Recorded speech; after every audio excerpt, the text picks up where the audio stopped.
humbly ask for your support, your prayers, your money, and your votes as I seek to serve as the next mayor of Shelby County. Well, thank you for joining us on 24 Plus. I am ABC24 anchor Pepper Baker. Now, Dr. Marie Feagins, who you just saw, the former Memphis Shelby County School Superintendent, had a brief and controversial term as the head of the largest public school system in Tennessee that came to a dramatic end. And then she filed a lawsuit against the county to get her job back as Memphis Shelby County School Superintendent. While that is still pending, Dr. Feagins wants to become the next Shelby County mayor. So joining us now to break down Feagins' time on the Memphis political stage and what the pending lawsuit means for her campaign is our political analyst, Otis Sanford. Otis, of course, thank you for being here. Thank you, Pepper. Let's break down a little bit about this campaign announcement itself. We're going to play you in a second a whole story that our reporter Ezekiel Telemaco covered, but yeah, it was elaborate in my opinion. She got up there. It was an announcement that had long been anticipated by some people. But yes, give me your reaction of just what exactly you thought of that whole show. Well, it was elaborate. You know, in some parlance, you could say it was a dog and pony show. I'm not trying to be unkind here. You know, with a lot of hoopla and teenage cheerleaders and balloons and all of that. That was for show. That was because they knew, because of her notoriety for the entire year of 2025, they knew that every TV station in Memphis, particularly ABC24, was going to be there to cover this. So this was for the glitz and glamour that they were able to project here. That's pretty much all that was, Pepper. By the time she finally got up to speak, all you heard were pithy quotes, you know, and one-liners and some slogans that she probably hopes that people will remember. But I didn't hear a single thing of substance about what your priorities are, would be as mayor, what you hope to do for the community, and really how much you really know about the issues, the concerns of the entire Shelby County community. Yes, and those are important notes, and I want to dive a little deeper into that, but for the viewers' sake, let's watch reporter Ezekiel Telemaco's coverage of that campaign announcement. I'm not standing here tonight because I'm perfect, but I am prepared. Dr. Marie Feagins officially launched her campaign for Shelby County Mayor today, describing the moment as one about readiness and responsibility. Feagins told supporters that she never set out to become a politician and framed her decision to run as deeply personal, saying that Memphis is home. She also did not lay out specific policy proposals during the announcement, but repeatedly returned to themes of community involvement and public safety as a shared responsibility. Feagins also highlighted the historic nature of her run, pointing to leadership and representation in Shelby County. Although Shelby starts with she, this county has never been led by a me. As part of her campaign launch, Feagins announced that Talisi Turner, former president of the National Federation of Democratic Women, will be joining her campaign as treasurer. Feagins called on residents to become more engaged in the future of the county, urging people to move from the sidelines into action. I humbly ask for your support, your prayers, your money, and your votes as I seek to serve as the next mayor of Shelby County. The campaign launch comes as Feagins continues a lawsuit challenging her termination as Memphis Shelby County School Superintendent.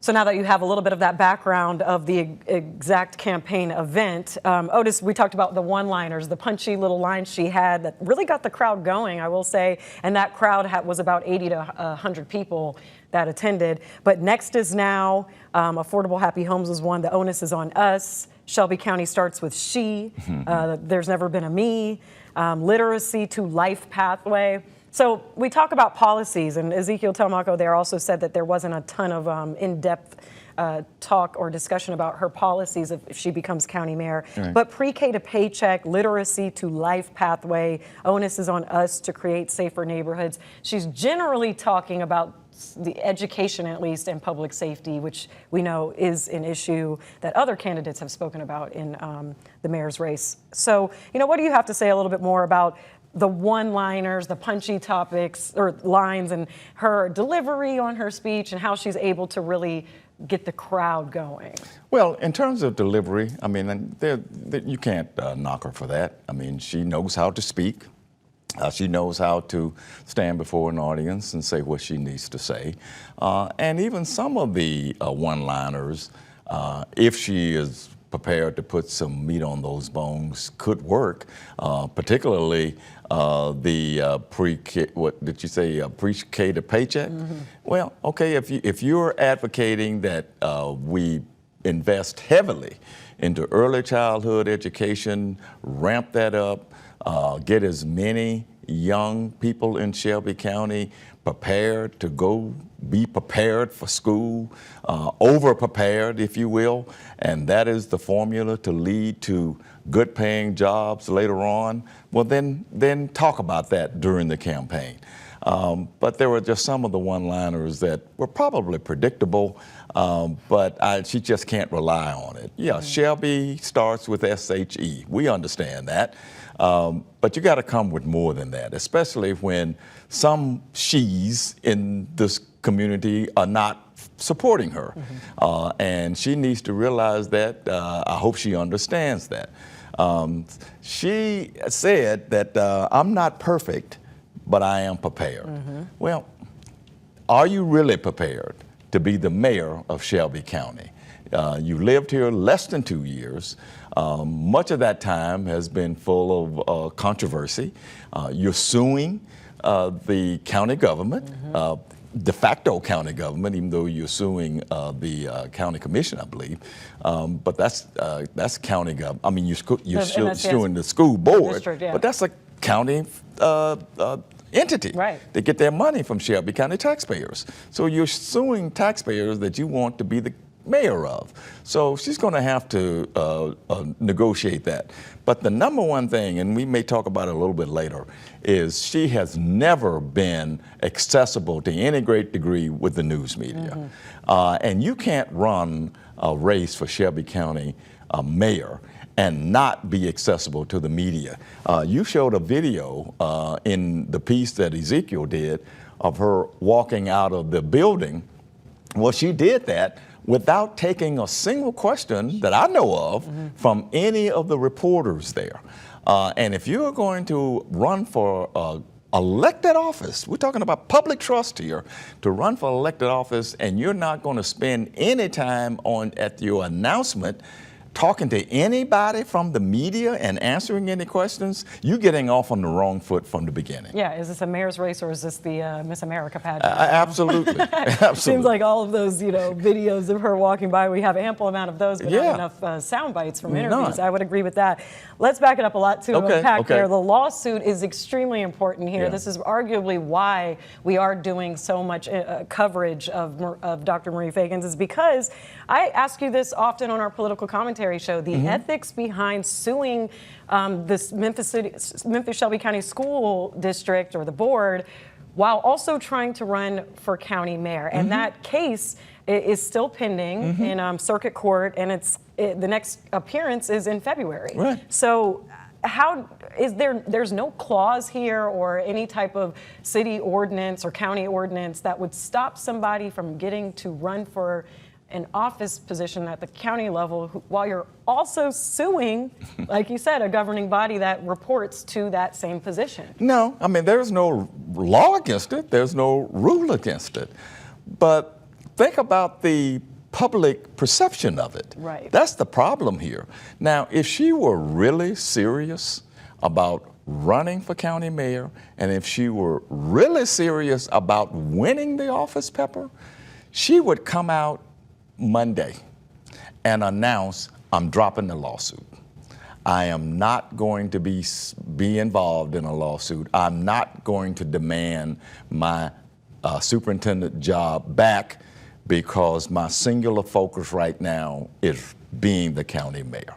Now that could get her a little bit more traction, if you will, but as long as she is suing to get a job back while she is running for another job, that does not sit well with a lot of voters. And $480,000 payout is included in that Absolutely. as well. Absolutely. So you did also mention the media access, and yes, that is very true. She seems to be a little bit harder to get to. There was a period of time where we did have our Yvonne Cooper sat down with her one-on-one very early on before the vote to terminate her by the school board.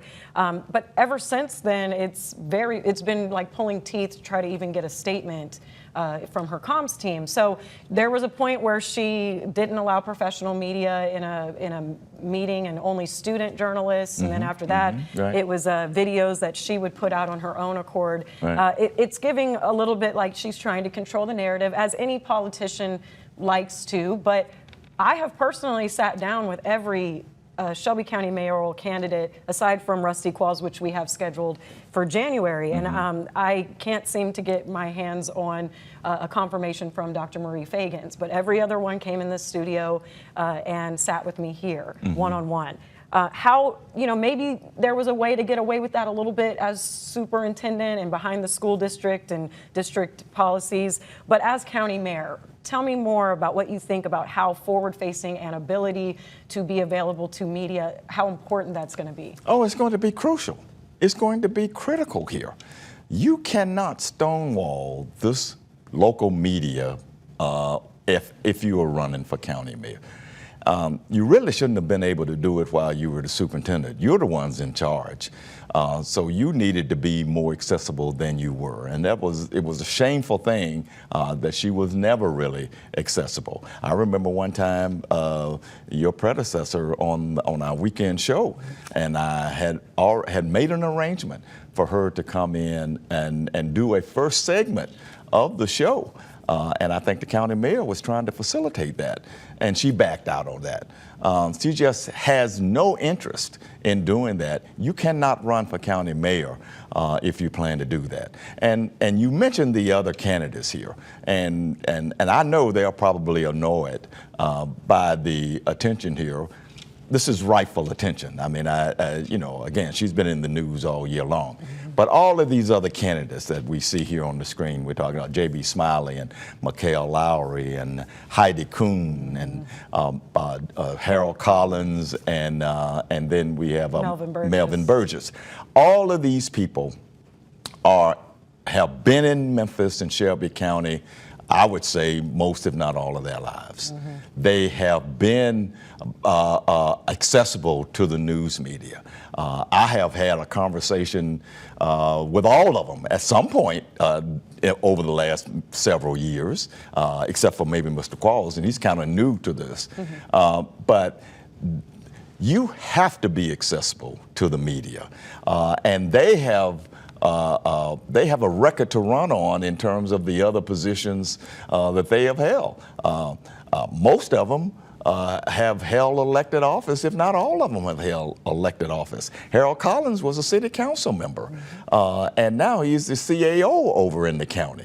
And of course, we know Smiley and Lowry and Burgess and Heidi is serving in the clerk's office. They have run the gamut, Susan, Pepper. And so if she is unwilling to do that, then she is not prepared to be the county mayor.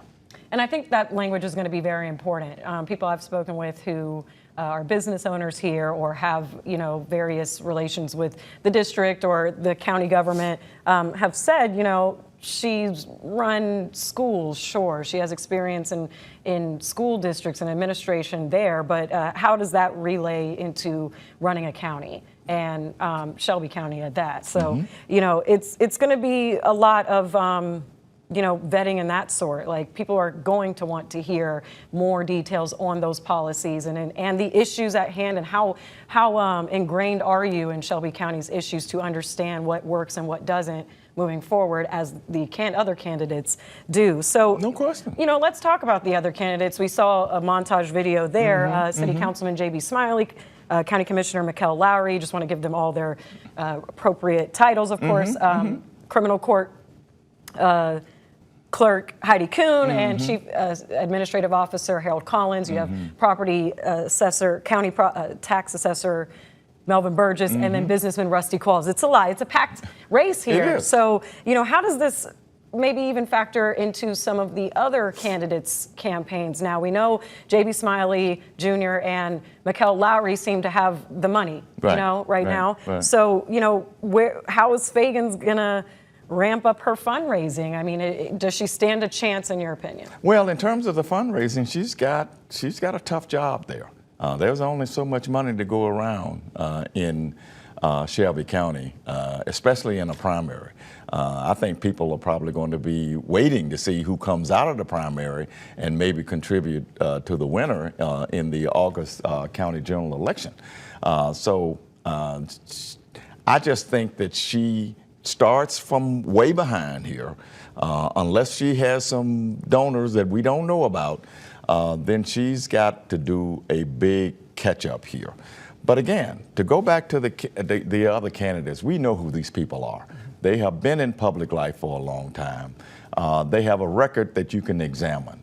And I predict that they, in addition to the media, if the media are going to be doing our jobs, we're going to vet her even more by looking at her record in Detroit, by looking at her record in Birmingham, and seeing what's there that either qualifies her or nullifies her from being a credible Shelby County mayoral candidate. She cannot hide from that anymore.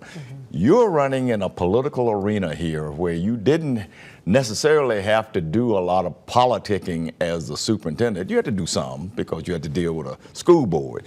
But now she's out there on her own. She's got to maneuver the politics of running for county mayor and dealing with the pot shots that are going to come after her. You know they are. And she's going to have to navigate that in ways, and that's where we'll see whether she's prepared or not. Yes, and you know, speaking back to the notoriety she got on being superintendent less than a year, and then she was ousted back in January, that's causing quite a rift with the school board. Yeah. And then the school board then causing a rift with the commission over their term limits, and it just seemed like this all stems from that vote to terminate her. We do know that all 9 Shelby County school board seats will also be on the ballot next year. 5 of those dealt with the members who voted to oust her. That's right. And now they are tied up in litigation over whether that was unconstitutional because they claim that they are being punished for their vote for Feagins. That's right. So, you know, a lot of this too is, can you trust her, Dr. Feagins, to repair relationships if those board members go back in their seats, or I guess best case scenario, it would be a whole new school board that she gets to deal with. But you know, it sounds like there's quite some tension with people who are already in elected office and Dr. Marie Feagins, and then you're asking, or you're making a run for the top job of the county. Right. There is a lot of tension here. You know, again, we can acknowledge that she has gotten plenty of name recognition, going all the way back to when she first got here, her tenure, the previous school board. That's when we started having some issues there, and some of them told me publicly that they regretted making the decision to hire her. She was not their first choice anyway. You remember they had to go back and do another search. So she was not the top choice at the beginning. So really, Pepper, her entire time in Memphis and Shelby County has been controversial. Now, will the voters put in office someone who has been that controversial at the local level? We did it at the national level, but are we going to do that at the local level? Do we really want to have that kind of controversy following us all over the place? I'm not sure that we do, because you have a lot of people in this community, both in public office now and out of public office, who are politically astute, politically connected, and they're just not feeling her candidacy. They think that she is ill-prepared for this. They think that she's an opportunist. She doesn't listen to a lot of people. And so the support that she has is based on people who sort of like to, throw monkey wrenches into the things, just sort of be a disruptor, if you will. And so it will make for an interesting campaign for us in the media. But is it really something that the voters are going to want to warm up to in enough numbers that will catapult her through the primary? And one more quick point about the primary, Pepper, is that the Democratic Party gets to decide who is a bona fide Democrat. And I'm told that there are going to be discussions, they maybe have already started, about whether they will say you are not a bona fide Democratic candidate, and so you can't run under our party label. That will be another controversy that comes up, and we'll see how that handles. Yes, there was a lot of questions we had about whether she was going to run Democratic or Independent. Right. She did confirm she was running Democratic, but that remains to be seen. I want to ask you back to when we were talking a little more about her time as superintendent. And, I'm listening to every word you're saying, so now it's like kind of left my brain here. But, let's play devil's advocate. Yes, now I remember. Let's play devil's advocate for the district took 2 years on that national search. Yes. And, there was a lot of unsettled parents and employees of the district who were ready for leadership. They finally get Marie Feagins. Right. And there were a lot of people who, she came in and she did that kind of, she kind of separated the central office or de-bloated. Decentralized it. Decentralized it, which a lot of course, central office employees were upset about that because a lot of them were either thrown back in the classroom or lost their jobs. But it was apparently a problem that was needed for a long time. That I heard when I first got here that the central office was too many people, assistants had assistants kind of thing going on. And that seemed to be taken over well with teachers and principals who are doing the day-to-day work with the kids. And that's largely why she kind of garnered so much support, because she came in, she made a decision that was polarizing, but it seemed to be more action than any other leadership or superintendent had done as of late. So devil's advocate here for the people who want to see her succeed, who believe that she is here to make the hard choices and the decisions and in the betterment of the students. Let's talk about that. We can't just sit here and say that everybody in office is so against her. I mean, there was good. Let's talk about her first orders of business when she got in. Sure, that was a major, we ran stories about that. Absolutely. There's no question about the fact that she ran as a change agent here, or she applied and went through the process saying that I'm a change agent, and I'm willing to make the tough decisions. And she did that. And she ingratiated herself with a lot of people for doing that. A lot of people within the district thought that she was doing the right thing. A lot of parents and other stakeholders thought that she was doing the right thing here. And even the school board, even in hiring her, they expected her to make some changes, maybe some tough changes here. But here's the problem here.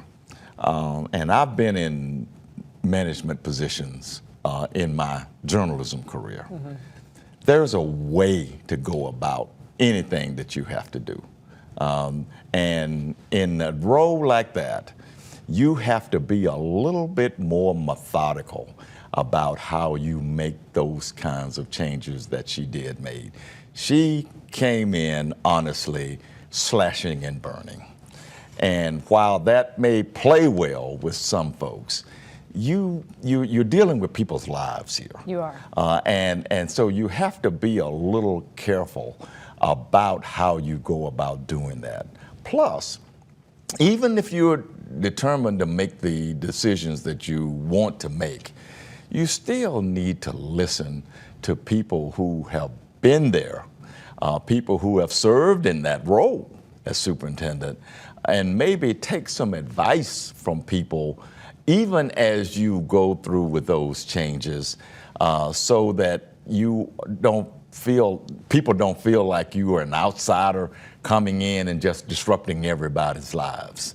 I was told by several sources that the people that expected to be her advisors early on, she just dismissed them all and would not listen to what they had to say, and basically saying, I'm doing this my way. Now, again, in a management and leadership management role, you can't do that, especially with a workforce and an entity as large as Memphis Shelby County Schools. And that's the knock that a lot of people have on her. Yes, let's give her some credit for being willing to do the tough jobs that other superintendents perhaps have not done, and maybe trying to right-size the system. We're talking about a billion-dollar entity here.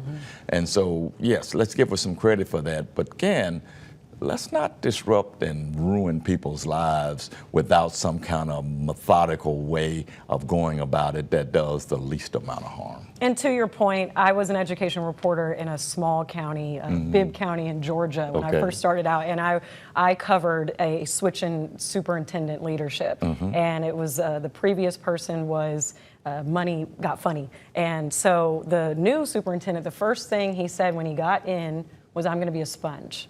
I'm going to listen, visit every school, listen to principals, teachers, and did that for the first whole term or school year that he got in there. 3 years later, he ended up becoming the 2019 Superintendent of the Year and turned the school district from a C or a D to A minus. So there's something to your point of coming in the right way and listening and really feeling like you're absorbing all the information of the district and understanding where these people are from and what Shelby County is before you go and mess up people's livelihoods. And I'm sure that the person you're talking about in that school district still made some changes, I'm sure, and still probably moved some people around and maybe even cut some positions. I don't know. But again, in doing that, you be that sponge first, so you know exactly what you're doing. In Superintendent Feagins' case, I mean, she got rid of some key people that really could have helped her, especially on the messaging side, the communications side. She got rid of some people there, and I know one of them quite well because she used to work for me, who could have helped her, and she said, I don't need you, and that didn't sit well also with some other people. But did she deserve at least one full school year or even two to right some of those wrongs or rub the people she rubbed the wrong way to get it right before just ousting her completely? Oh, yeah, absolutely. I've said on the show more than once that I thought that the school board acted inappropriately and too abruptly in firing her, especially without giving her a full year in the job. That was a mistake. You had brand new school board members who had only been elected in August of that year and then took over, I think, a month after that. And they are the ones that were leading the charge to fire her. Well, you haven't even been in the office long enough to know what you're doing. And so, yes, I said time and time again, don't do this. Give her more time to right the ship. If she's not doing what you want her to do, since you are her boss, then have some conversation about that. Yeah, they acted improperly and unwisely, and they took the wrath of the community and Nashville for doing so.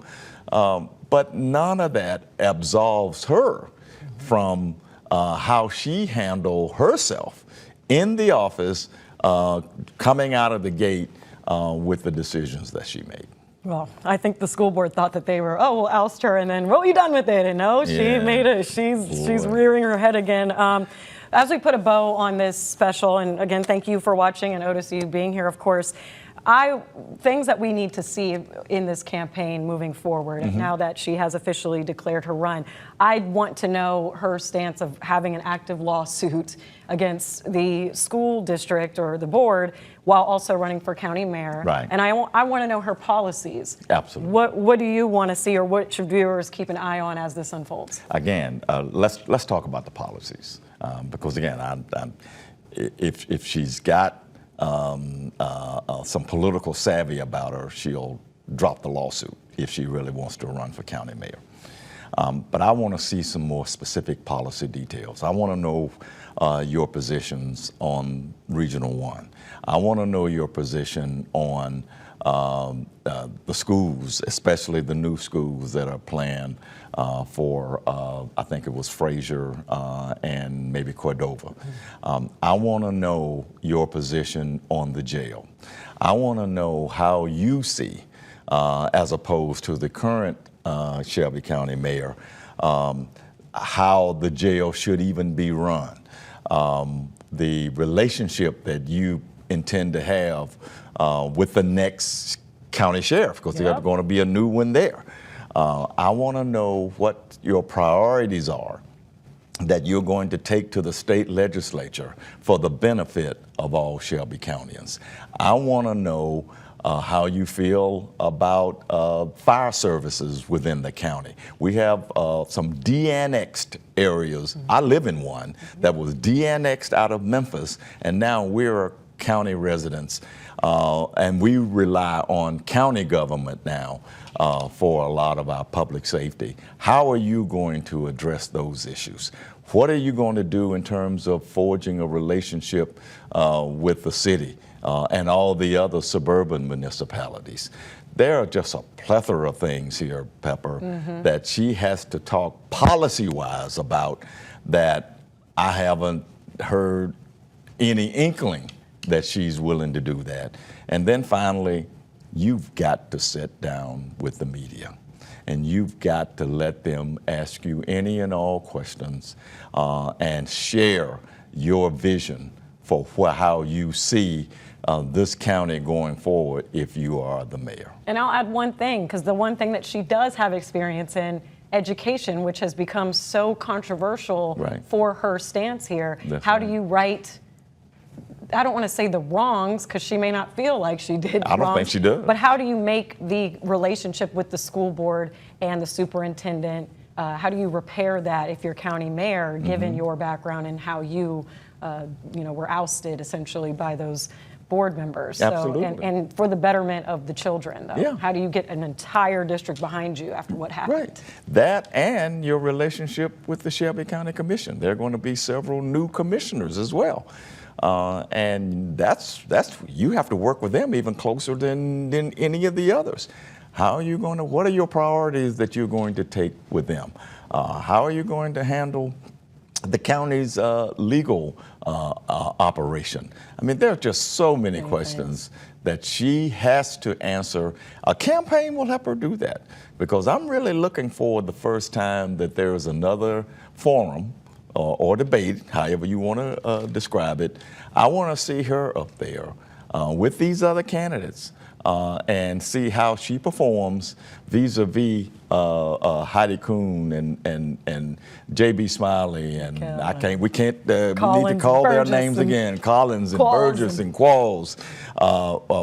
We need to see you standing with them and articulating the issues and then address the fact that how is it possible for you to be able to run the largest county in in Tennessee, over 900,000, close to 1 million people, the largest county in the state. How are you going to do that and you've only been here less than 2 years? Do you know where Lucy is? Do you know where Boxtown is? Do you know, the intricacies of this? I want to see her on a stage with these other candidates and how she performs. Most definitely. So as we continue to find out what's to come, let's take a quick look of how we got here, a quick timeline of everything from Dr. Marie Feagins' first steps in Memphis to today. You got more people with you, Josh.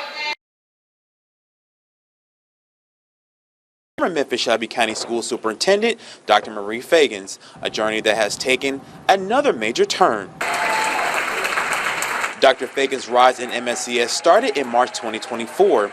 The school board voted her in as superintendent. Her contract came with a $325,000 base salary and an ethics clause.